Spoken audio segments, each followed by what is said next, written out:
Good evening, counselors. Good evening, all those watching. Tonight is the July 27, 2020 meeting of the Stillwater City Council. This is a study session tonight, and we have a fairly short agenda, so I say we jump right into it. First up tonight, we've got a discussion of our recycling staging facility, and Chris Knight is here to talk to us about that. I don't know that I formally called the meeting to order before I brought you up here, Chris, so just for Mr. Dorman's notes, I will call the meeting to order. And now I will turn the mic over to you, Chris, for our recycling staging discussion. All right, good evening. Chris Knight, Waste Management Manager. Tonight we're going to talk about the recycling program, and we've actually discussed many things over probably 16 months to 2 years. And so I'm going to go over some information. It's things that you have already seen, but I'm going to go over it again, just refresh your memory. So first of all, things we know. We know that Cedar Creek Farms, our current processor, the contract ends with them June 30th, 2022. We know that the recycling task force came to the council and with a presentation and a recommendation. We know New Gen Strategies came before council or the trustees with a rate study recommendation. And we know that the staff needs the council's desired direction on our recycling program. Okay, starting out here, this is a picture of our current processor. This is some of the issues that we've had over the years. What you're looking at here is tin and glass and aluminum.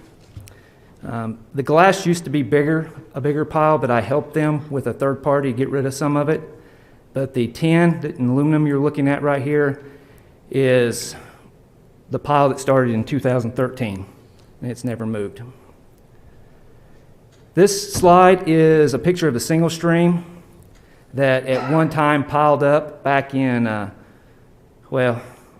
it started in 2018, but this picture is from September 2019, and we actually helped Cedar Creek Farms get rid of this pile because they were going to shut down if they couldn't get some assistance, so we helped them with that. And that was about 417 tons of material. This is another picture of the same pile, just kind of show you some of the problems. You'll see some items in here that you can definitely tell that shouldn't be in there, but it wasn't in there. It got pushed up in there. So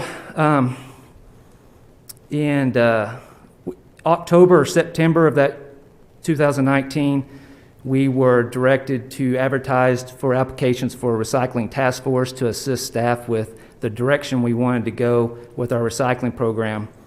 We initially had 30 applications. We ended up with actually 32 members of that task force. We held 9 meetings to where we discussed anything and everything on, one, does the city want to have a recycling program? And that was decided yes. And what's our recycling program look like? So we talked about direct hauling the material to a different processor in Oklahoma City or Tulsa in our trash trucks. We talked about building a recycling staging facility. We discussed building a MRF. We discussed ending the recycling program altogether. Everything was on the table. In those meetings, when I talked about that, they determined that the city really desired a recycling program. We initiated a flash vote, which we worked with the task force on the questions for this flash vote. 2 of the key slides was, how important is recycling to the community? And you can see here on the slide, 56% said it was extremely important. Then another question was, would you be willing to pay more? And 42% on the flash vote of the community who responded to the flash vote said yes. From that, on the February 24th, the task force came in front of the council and with a recommendation.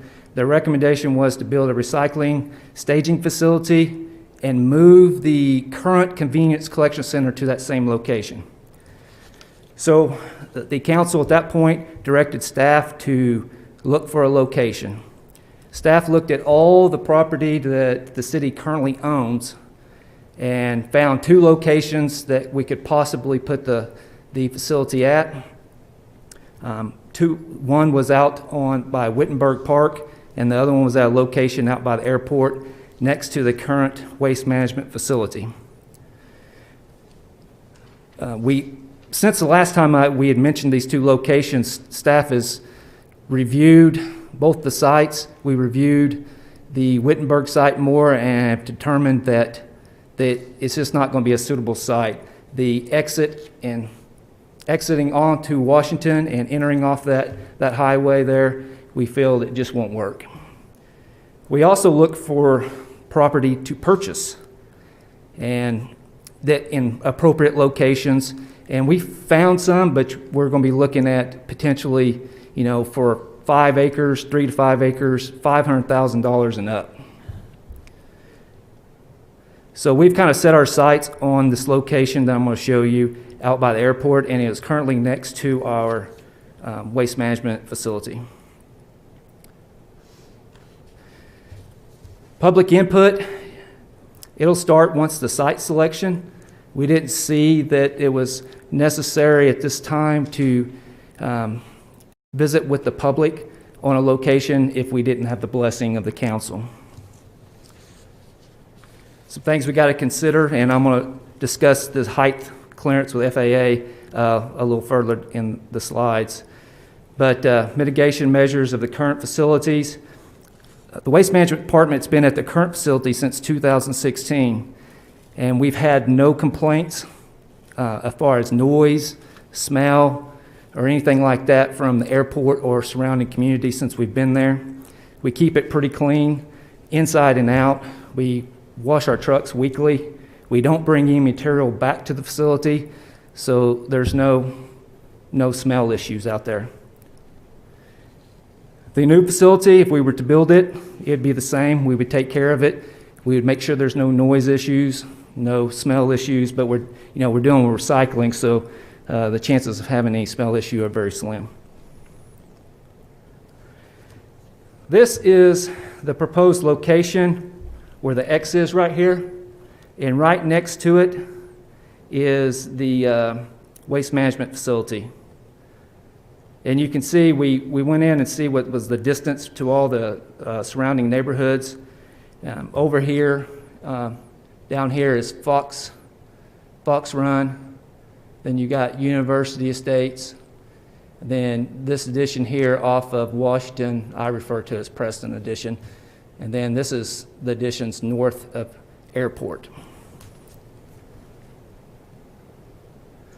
This slide is we submitted this to the FAA originally just to kind of get a initial approval, and they were okay with what we're doing, but they did state that they wanted a final design for final approval, and what they're looking for is the environmental approval and airspace approval,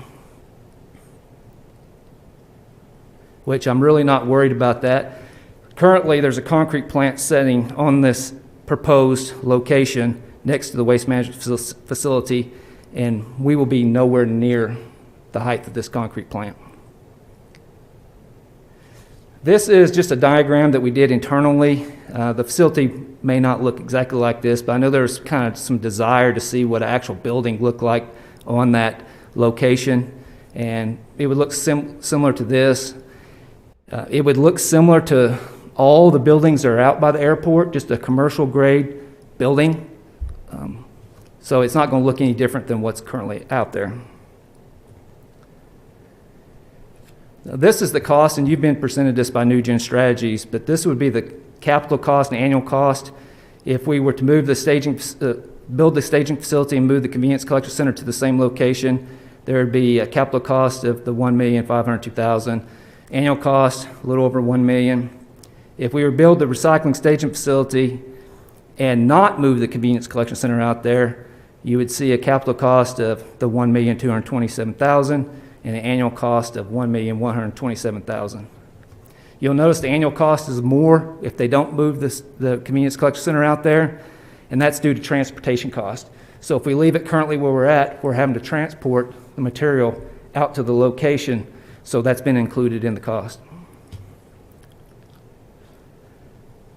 Next steps is determining the recycling staging facility location, determine if we want to move the convenience collection center to the same location, public input meetings, and then a presentation to the trustees for approval to proceed with the design. We would need to do an RFP for the design and then bring it back to the council for approval, whichever design they would like to choose. This, you've already seen this through New Gen Strategies, but this is the scenarios that they recommended for rate increases. I'm going to walk through these real quick. Scenario 4, Scenario 5 is really the ones we need to concentrate on, but I want to tell you why the first three are not something we want to consider. Scenario 1, it didn't include anything about a recycling staging facility. It just included repairing the parking lot at the current waste management facility. So we've kind of put that one to the side. Scenario 2 was the same thing. It didn't have the recycling staging facility included. It just had the parking lot at the waste management facility, but it was issuing debt, so passing a bond. So we don't think that's something we want to do. Scenario 3, it included the recycling staging facility and the parking lot, but once again, it was issuing debt, passing a bond. So Scenario 4, Scenario 5 is the ones that we're concentrating on. I'll come back to Scenario 4. Scenario 5 is the one that New Gen Strategies is recommending that what we need to increase the rates to pay for the recycling staging facility and operate it. So this would be paying for the facility with cash and operating it. Scenario 4, this is a status quo scenario. So this is what New Gen Strategies is saying we need to increase our rates to keep in line with our operating costs. If the council would decide they wanted to go down the road of the Scenario 4, there's some things that you would need to decide. This would keep us going in our current recycling program as it currently is, but once again, our contract's up in June 2022, so we would need to make some decisions if we did select this scenario. One, we would need to decide if we're just going to cancel the recycling program altogether, and that includes not only the curbside recycling, but the convenience collection center. 2, you could re-enter into a contract with Cedar Creek Farms for the same exact program we have right now. However, I don't recommend that. 3, you could negotiate and enter into another contract with Cedar Creek Farms, but cancel the curbside recycling program and the glass curbside recycling program and only have the convenience collection center and only taking them the source separated material. They seem to be able to handle the source separated material, they just can't handle the single stream. And I'd also recommend, if that was an option you wanted to, we would need to work hard to develop a better contract than we currently have, because our current contract is really no good. This is what the rates would look like. I'm using the 96-gallon cart as a visual. It's the most popular cart we have on the residential. So if we went with Scenario 4, the rate is $18.28.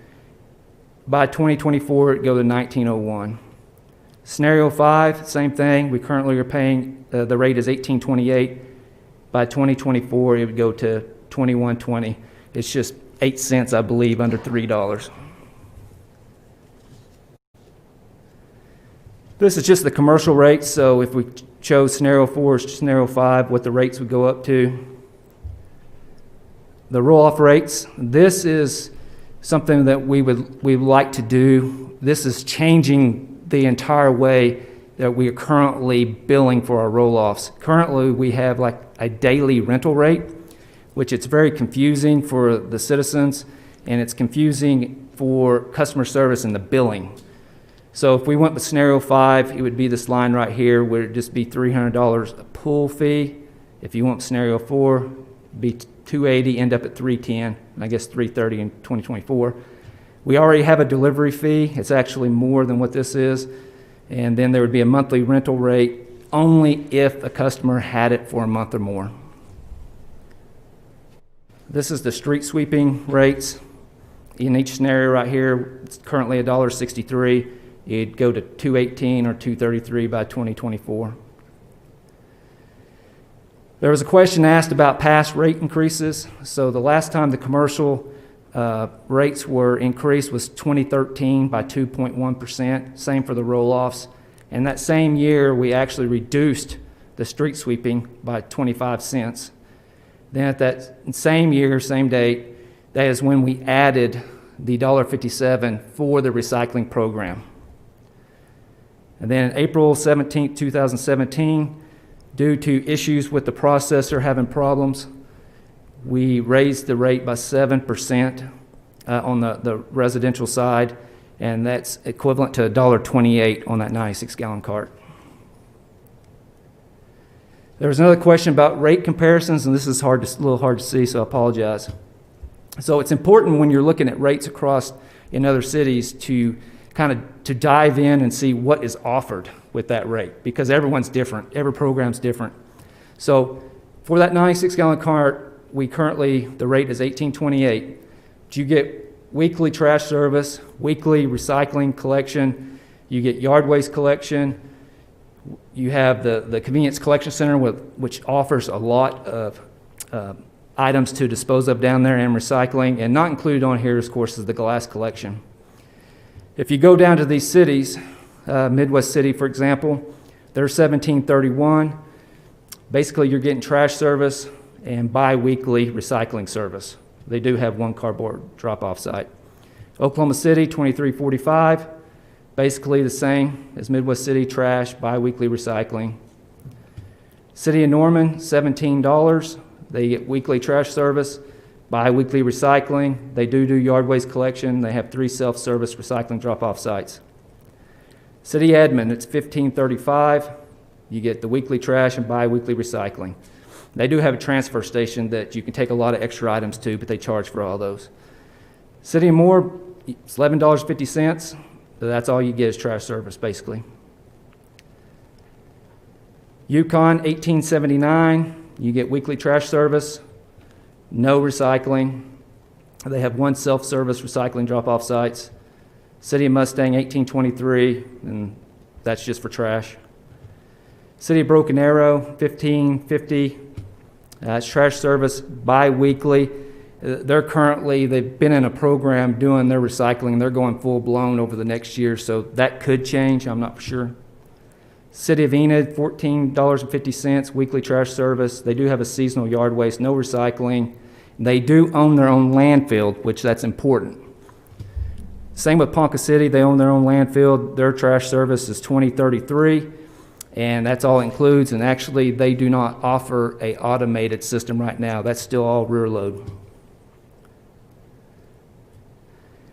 So I put this time frame together as this is real important. I work with New Gen Strategies and an engineer who specializes in building these types of facilities and working with the FAA. So basically, for us to get this done by the time the contract's up, this is the time frame we got to follow. So we got to have the land identified and approval for council by July 31st. Have an RFP advertised for design by August 31st. Have a design back by December 31st, 2020. Obtain all the permits and FAA approval by March 1st. They said it would take 45 to 60 days for that approval, but my last experience with them took 6 months, so we need to keep that in mind. Have RFP advertised for construction of the facility by June 1st. In this time frame, not listed, is an RFP needed for the processor, but that's not going to take long. We've already done it once. Have the construction of the facility done by March 31st. Our goal was there to have it at least a month or two done a month or two before the contract's up so we can work out any kinks. Staff can get familiar with the facility. Then the next steps, if we want to move forward with this, would be directing staff to prepare a resolution for whichever scenario the council would like to see us do. If they want the recycling station facility, that would be scenario 5 that we'd be preparing the resolution for, and direct us to advertise an RFP for a design, which we would bring back to City Council so they can review and approve which design they like. And then also approve or direct staff to use the location that we're recommending out by the airport. Any questions?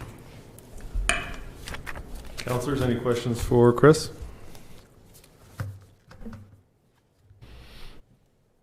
I just had a few questions about, well, I guess just I'm wondering, Chris, have we seen any change in our waste generation since COVID has hit? Has that impacted us in any way that we need to consider? Well, we just received our latest audit this afternoon, the results, and we came in at 20% contamination. The last 6 months ago, we were at 19.56, so we didn't go up that much. I was really pleased with it because actually for a little over 2 months, we didn't even audit because we didn't know much about COVID-19 and we didn't know if the guys needed initially. They were saying don't touch things, so we kind of eliminated that for a little while. So to answer your question, our recycling program's still doing well. The third-party processor, I spoke with him this afternoon, and he raves about our material all the time. Out of all the material that he takes in at his facility, ours is the best. And I'll remind everyone the national average is 25%, and we're staying underneath that for a year now. I think one of the questions, Chris, has there been an increase in tonnage? A little bit, but nothing big. I mean, we're still about the same on our single stream. What we're collecting, it could be weekly about a ton, half a ton to a ton more, but nothing great. What about solid waste? Solid waste, it was really amazing. I visited with a lot of solid waste directors across the nation, and theirs was all increasing, but ours stayed about the same. Thank you. I was curious about that. I had heard that same thing, Chris, that there had been a real change in some of the waste streams and things since COVID had hit. I was curious if we had seen any of that as well. So one of my other questions was about I know part of the recycling task force, one of the things that we were hoping to take a look at was the educational piece and to keep our contamination rate down, because that impacts our rate for recycling with the processor. So it sounds like we're doing a good job. I realize these are different times, so educating and finding time to do that right now, I'm sure, is really hard. I was wondering if there'd been any payoff, but it sounds like even just staying steady is a good is good enough for right now if we're staying under that.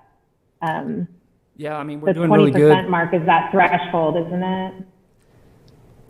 Yeah, I mean, we're doing really well. Like I said, we're way underneath the national average. But one thing we do need to tackle is we've seen a little more styrofoam this audit than we've normally seen. So that's something I'm kind of targeting to start working with marketing about, that we don't accept the styrofoam. And of course, plastic bags and film is always a problem, but everyone has that issue.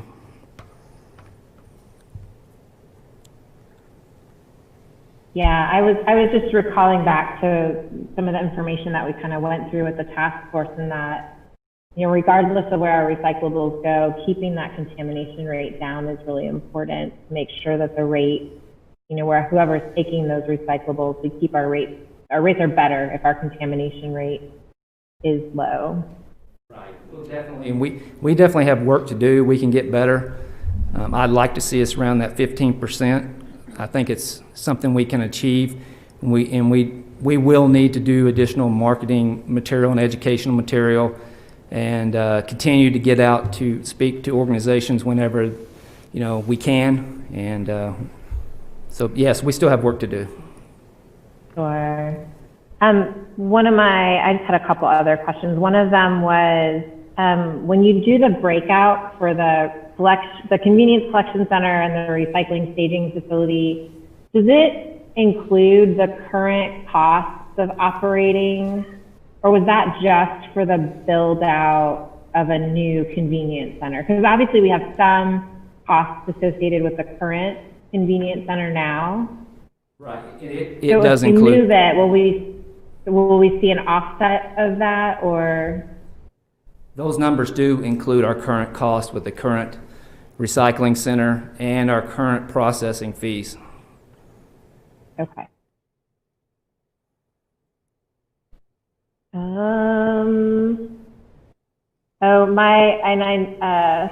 My last question, I guess this is probably a bigger question, maybe even bigger than, because it's cross department. So we've had a really productive year, I think, in looking at all of our utilities and understanding the cost of services for each of these utilities. And we've had a lot of presentations that have talked about what the cost of service is and have recommended different rate structures and increases.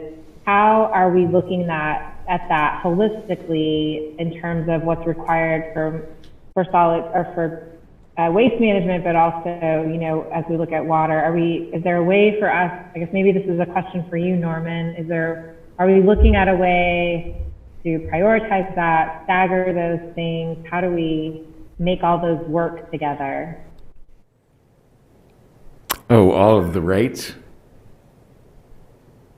Yeah, we've seen, I mean, I think probably across the board through the utilities, we've had a lot of presentations about, you know, all the analysis that's been done to figure out what the cost of service is for all these different utilities.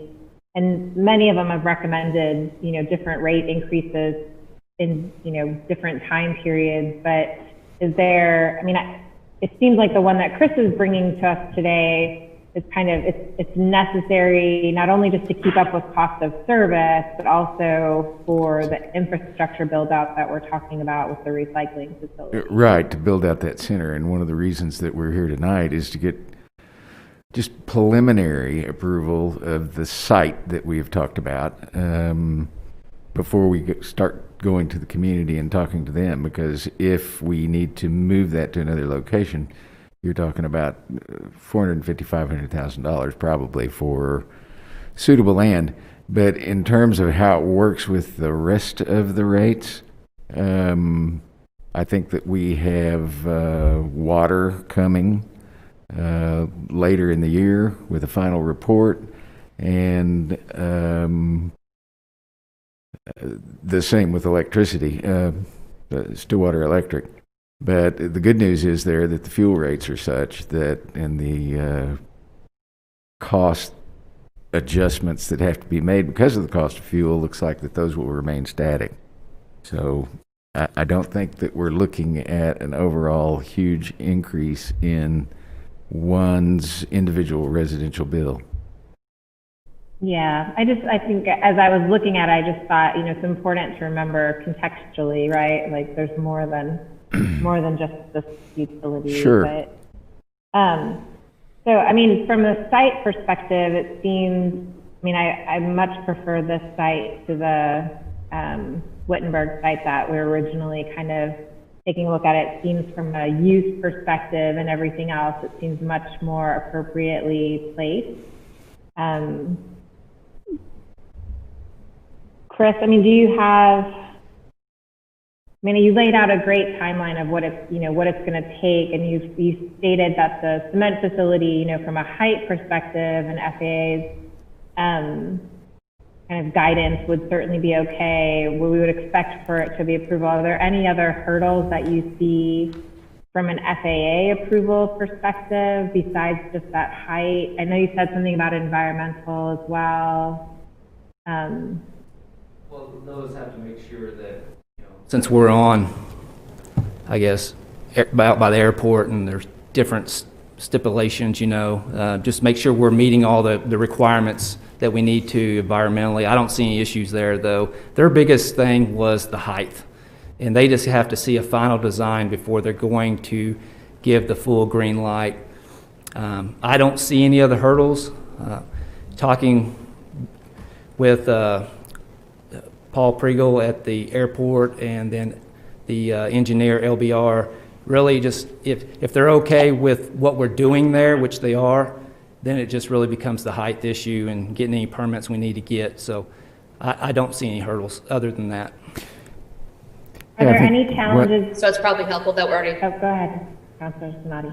Oh, no, so it's probably helpful that we've already located there and there's not been any issues or challenges currently. So that hopefully will help if we do decide to move forward with this process. So.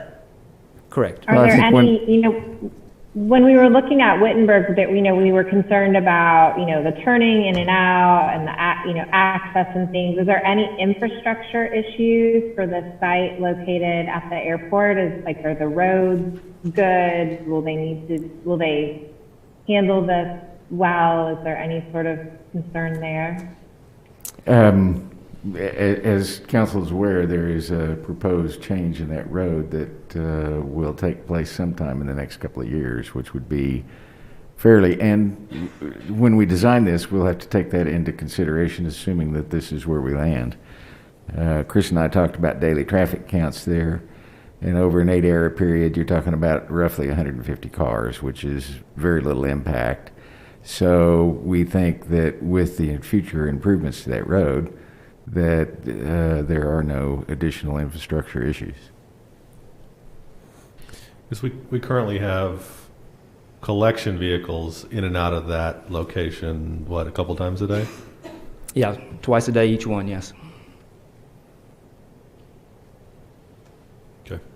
And Chris, will you just, I think I know this answer, but just to kind of put it out there, this facility, the recycling materials that come in, they'll actually be inside a structure, right? Yeah, everything that comes that's collected single stream from the curb will be in the structure.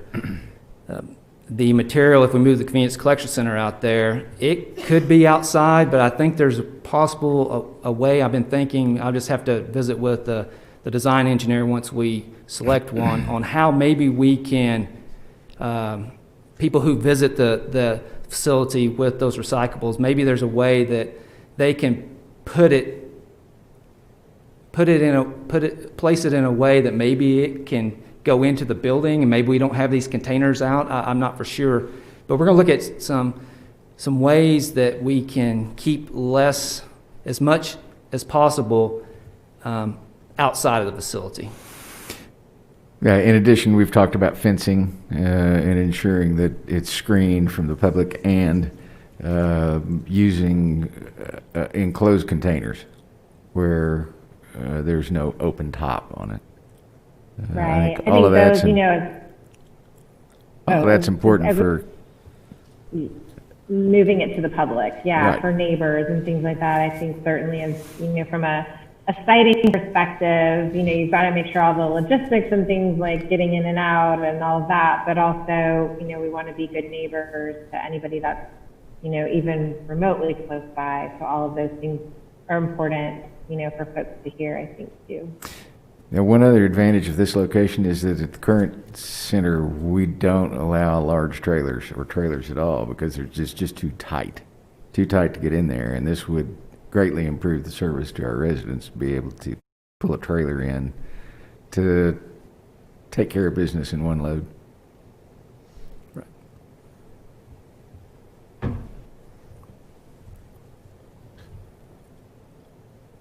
Councilors, other questions? I had questions about the new road, but I assume we'll take that into consideration with design planning. Ostensibly, that would even improve our ability to get in and out if there's a 4-lane road there. On the rate structure, and we talked about this with NewGen, but the point of having that 11.5% increase next fiscal year is to provide the cash necessary to get this thing built without having to go borrow money. Is that correct? If we instead wanted to spread that out, a 5% increase one year, a 6% increase the next year, something like that, we would have to borrow, I would assume, instead of being able to finance it ourselves. Correct. Okay. One of the other points that was brought up in the rate study, I think this was brought up by Nugent in the rate study discussion, was about commercial service by other providers in the city. The fact that we have other providers that come in and do commercial service rather than, in some places, the municipal provider is the only option you have. Is that something we've discussed at all as a part of this in terms of making adjustments to that? City Attorney Dorman and I have talked about that a couple of times, and he tells me that there is a way to require a franchise agreement. That we can't necessarily, well, let me just let him talk because I would rather not misspeak about the law. If you undertake regulation, there's a statutory scheme that you have to follow before you can do that. And also secondarily, if your goal is to try to eliminate that type of service, then there's a process under which you have to compensate that provider. So, I mean, I can provide that information for you. It's probably way more than you want to know in the next 5 minutes, but there are mechanisms to do this. Yeah, I guess I was thinking that part of that discussion was that potentially that was already on the books here, or that we already had something about extra service providers in our existing statutes. Is that not the case? Not really. Not that's consistent with the current statute. The statutes have actually been updated in the last 8 or 10 years, and there just hasn't been an appetite to really move on those at this point. But we can certainly bring that forward to you if that's something you want to consider. I bring it up just because from a cost standpoint, if it's something that we're able to generate more income for our utility that way, I think we should consider it. The other is that I've heard some complaints from commercial folks that the commercial providers don't do as good of a job keeping things straightened up, and it's harder to get in touch with them if you've got a problem. So maybe that's something we can address in a different way. Okay. That's all the questions I have for you, Chris. It sounds like the issue of whether we should move forward in discussing this specific location is really not much of a decision to be made. I mean, it's clearly the only viable site that we own already, so I think we should certainly do everything we can to make sure to see if it's really possible given all the other input. So other than that, I don't know that there's a whole lot we need to say about this tonight, correct? No. Counselors, any objections to moving forward with those studies? We will, though, have to get that design to be able to move further. So I guess everyone's okay with Sure. advertising the RFP for the design? Yep. Which would work at any location. Yeah, I mean, the design is the design, right? I mean, if in the course of public meetings and that sort of discussion, this location itself doesn't work, we could pick that design up potentially and at least move some of it to another place, right? Correct. It sounds like you guys are on the right track. I know you've done a lot of work trying to figure out where to put this thing and where we could locate it on land the city already owns, and so we certainly appreciate that and look forward to seeing what the next step will look like. Thank you. Thanks, Chris. Takes us to the only other item on the agenda, which is item 3A, to authorize the city attorney to hire McAfee and Taft Law Firm as special counsel to represent the city in ongoing opioid litigation. Mr. Dorman, do you want to give us a just quick... very briefly, as you know, we've been monitoring the opioid litigation. There are numerous suits going on, not only in Oklahoma, but also nationwide. We are starting to see some deadlines approach with respect to getting into some of this litigation for purposes of getting compensated. In particular, there's a bankruptcy deadline coming up on Purdue Pharma at the end of this week. And there is a set aside in that bankruptcy filing that would be sufficient to compensate the city in Oklahoma with respect to the settlement that was made several months back by the Attorney General's office. There's also another fund that the legislature has designated for the cities that we need to be prepared to file a claim on.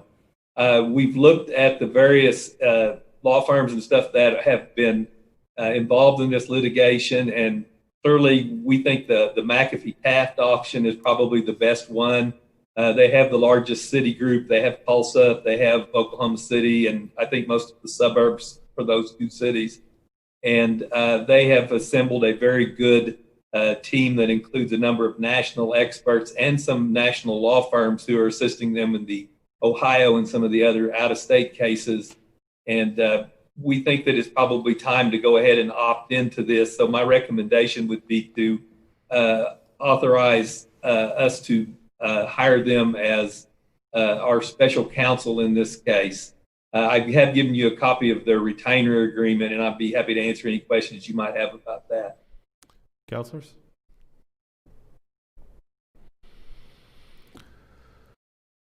This item needs a motion, I suppose. Yes, please.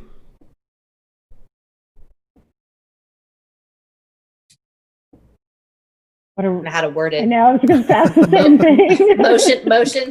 Motion to approve the city to move forward with working with, tell me the law firm. How about authorize the hiring of the McAfee-Taft law firm as special counsel to represent the city in the ongoing opioid litigation? Yes. That sounds like a good motion, I Counselor make the Zanotti. motion. Thank you. I second that motion. We have a motion and a second. Teresa, could you please call the roll? Mayor Joyce, Yes. Councilor Zanotti, Yes. Councilor Jaloski. Yes. With a vote of 3-0, that authorization is approved. That takes us to the end of the agenda. Are there any announcements, Mr. Dorman? Mr. McNichol? Well, indeed. I don't think that probably anybody that hasn't been watching the news knows that the airline industries are in trouble. United Airlines has announced they're going to lay off 36,000 people. Southwest has bought out 20,000 existing employees for early retirement. American Airlines has announced a couple of things. One, impending layoffs. Two, 50% decrease in flights at Chicago hub. And as a result, we were notified today that as of the 31st of July, that American will only be providing one flight a day into Stillwater. It will arrive here in Stillwater at 1:30, and it will depart around 2. The good news is that we still have a flight. There are a lot of places served by regional airlines that have completely lost service. Early on in the pandemic, the load factors nationwide plummeted, where there might be one passenger on the airplane. When things started opening up a little bit, those numbers came back with some decent amount, but over the last month, they have again plummeted. So if we want to maintain that service, we would truly encourage people to continue, if they've got a Dallas-Fort Worth trip, to continue to book that flight.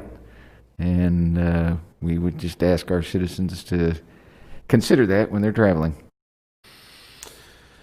It's a rough time for most industries, the airline industry for sure. I'm glad that we've still got the one flight, but we certainly need to keep using it so that we can maintain that service. Thank you, Mr. McNichol. Councilors, any announcements? Is there a motion to adjourn? Motion to adjourn? Second. We have a motion and a second to adjourn. Teresa, please call the roll. Mayor Joyce, Yes.